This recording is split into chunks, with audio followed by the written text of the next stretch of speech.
बंदगी जिंदगी दे बंदगी शर्मंदगी ताली कुरान पसंद पेश खुदा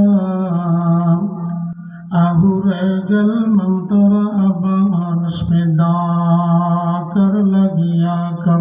প্রতিষ্ঠাতা ও সভাপতি অত্র মাদ্রাসা আজকের ওয়াজ ও দোয়া মাহফিলের প্রধান অতিথি হযরতুল আল্লাহ হযরত মাওলানা আমিনুল ইসলাম হাফিজাহুল্লাহ, খতিব ধামরহাট কেন্দ্রীয় জামে মসজিদ, এবং আমার পূর্বে বয়ান করেছেন উত্তরবঙ্গের জ্যেষ্ঠ দারুল উলুম ক্যাডেট মাদ্রাসা কর্তৃক আয়োজিত আজকের এই ইসলামী জলসার সম্মানিত সভাপতি, উপস্থিত রয়েছেন আমাদের আজকের এই মাহফিলের প্রধান দ্বিতীয় মেহমান এবং সর্বস্তরের মুসল্লি কিরাম। আবারও সালাম।